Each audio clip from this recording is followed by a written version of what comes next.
తిరుపతి జిల్లా చంద్రగిరి నియోజకవర్గం పాకాల ఎంపీడీఓ కార్యాలయం వద్ద న్యాయ విజ్ఞాన సదస్సు కార్యక్రమాన్ని Pakala junior civil court judge Purnima Devi అధ్యక్షతన నిర్వహించారు.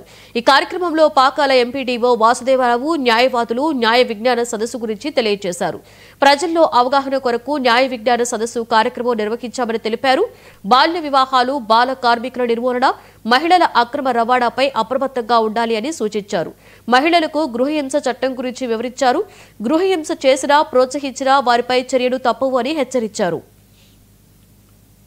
నోట్స్ మీద సంతకం పెట్టకుండా ఎందుకు ఇస్తున్నారు, ఎందుకు తీసుకుంటున్నారు, మొత్తం అందులో ఉన్న మ్యాటర్ అంతా మీ ముందే ఫిలప్ చేస్తున్నారా, ఎంటీ రాన్ మీద సైన్స్ పెడుతున్నారా ఏంటనేది చూసుకోండి.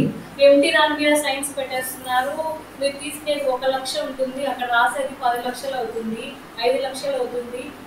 మీరు తీసుకున్నా పక్కన వాళ్ళు తీసుకున్నా మీకు తెలిసిన వాళ్ళు ఏదైనా తీసుకోవాలి అలా చెప్తున్నప్పుడు వాళ్ళకి ఏదైనా మీకు నాలెడ్జ్ ఉంటే మీరు చెప్పండి. Next mandal legal service authority, మీకు ఎవరికైనా ఏమైనా ప్రాబ్లమ్స్ ఉన్నవి, అక్కడ సెటిల్ అయ్యేవి ఏమైనా ఉన్నాయనుకోండి, సెటిల్ చేసి మాట్లాడగలిగేవి అవేవి ఏమైనా ఉంటే మాట్లాడతాము. సాటర్డే మీకు అందరికీ యాక్సెస్ ఉంటుంది. ఏదైనా మీకు ప్రాబ్లమ్స్ ఏమైనా ఉంటే మీరు వచ్చి చెప్పచ్చు. ఇప్పుడు తీసుకునేటప్పుడు